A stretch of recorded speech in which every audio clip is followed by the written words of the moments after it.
pikir sebuah kebiadaban yang dilakukan ya oleh pihak-pihak tertentu itu perusakan makam yang ada simbol salibnya. Dengan kata lain, makam umat Kristen, teman-teman. Ya. Dan ini bukan satu, ya, tapi beberapa makam dan di beberapa tempat, begitu. Bukan di satu tempat saja. Ini terjadi di daerah Bantul, ya. Kemudian juga terjadi di daerah Baluarti dan di Kota Gede Yogyakarta. Teman-teman, ini sangat mengherankan kita. Kok ada manusia-manusia yang begitu kesetanan seperti itu gitu ya? Itu akal sehatnya ada di mana? Makam dirusak. Maksudnya apa?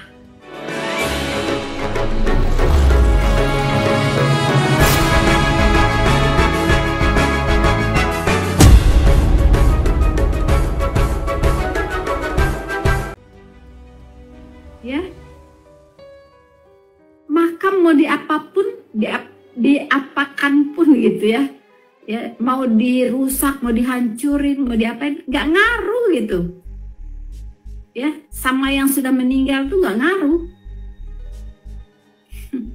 Karena di situ hanya tinggal tulang belulang gitu. Ya. Terus mau diapain makam itu? Selain daripada ingin memproklamirkan kepada dunia bahwa dia sangat benci dengan yang namanya Kristen. Sangat tidak suka ya mendengar nama Yesus. Sangat tidak suka melihat simbol salib.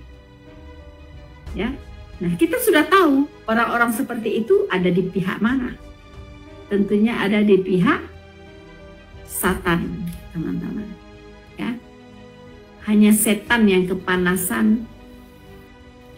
Oke, orang-orang yang merusak makam itu berada di pihak setan. Maksudnya apakah agamanya setan? Agama setan aku nggak ngerti ya. Karena kalau yang terang-terangan mengatakan agama setan, agama iblis ada dulu 3 tahun lalu. Ya, yaitu pendeta Risuli Lubis nih. Ya, terkait tentang pembakaran gereja di Mamasa. Dan ini fenomenal juga nih, karena sebelum polisi, ya, jadi Rina Solihin ini sedang membawa sebuah opini bahwa kira-kira perusak dari makam tersebut ada di pihak mana? Di pihak kesetanan.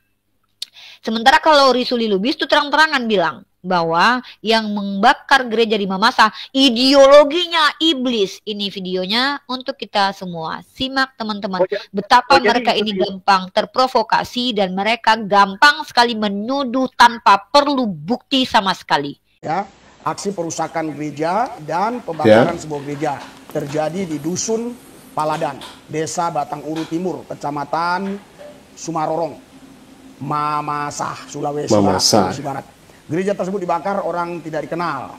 Namun saya mengatakan kepada pelaku ini. Ini pelaku ini sebenarnya bukan manusia. Bukan ini manusia. Makhluk yang ditunggangi iblis. Makhluk yang dipenuhi setan. Karena hanya ajaran setan lah yang merusak. Ajaran setan lah yang menghancurkan. Ajaran setan lah yang membunuh.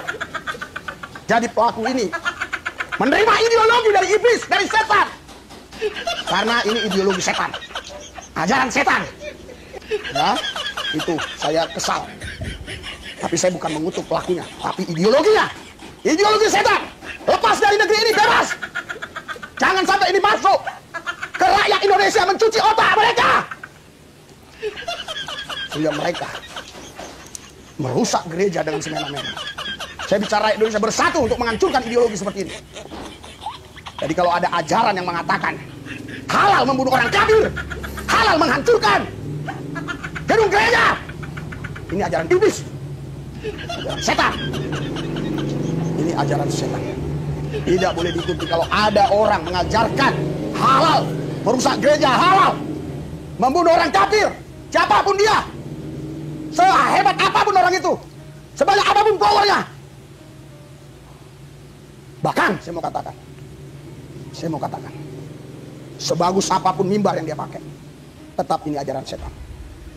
Saya mau katakan, jangan dipercaya kalau ada orang menggunakan atribut-atribut apapun,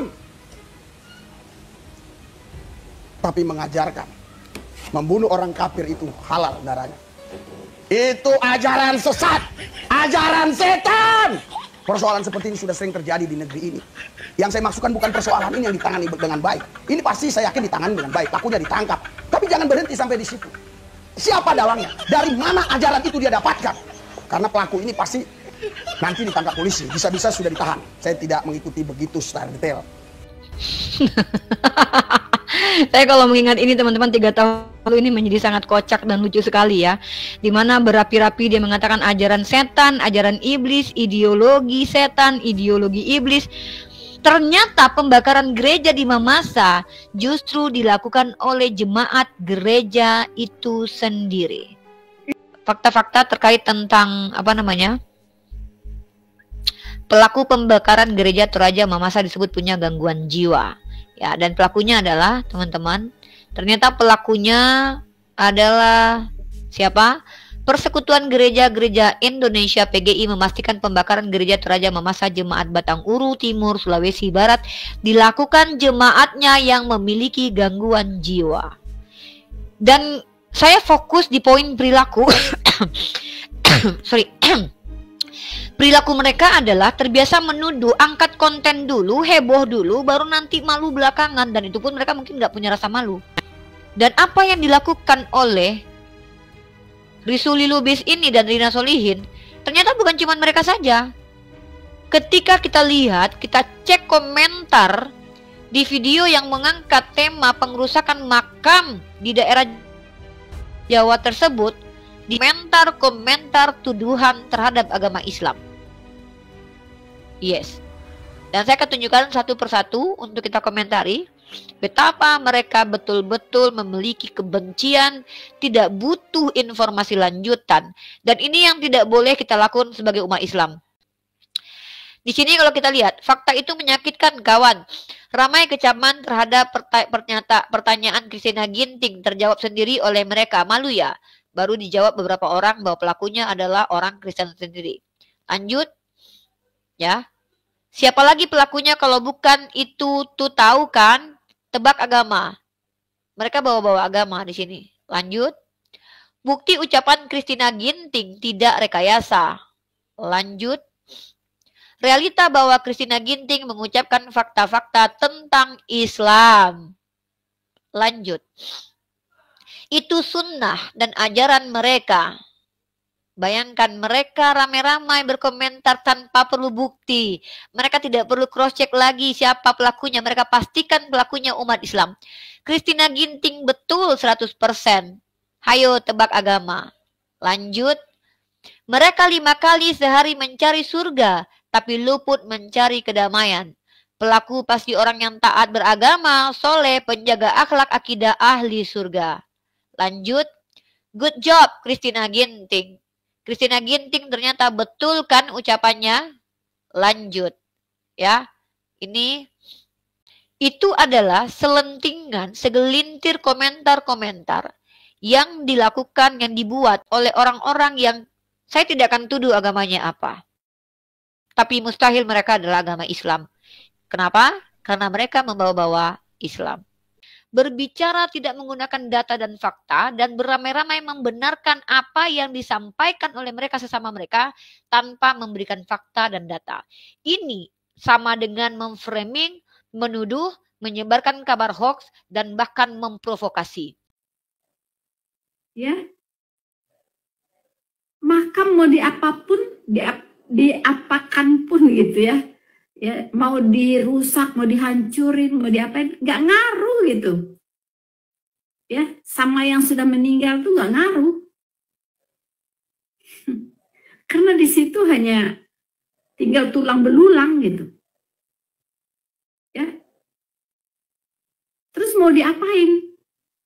makam itu, selain daripada ingin memproklamirkan kepada dunia bahwa dia sangat benci dengan yang namanya Kristen, sangat tidak suka ya mendengar nama Yesus, sangat tidak suka melihat simbol salib.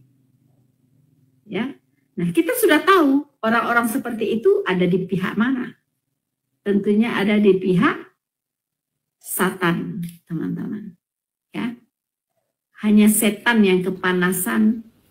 Saya akan tunjukkan ini dari berita situs dari BBC News Indonesia.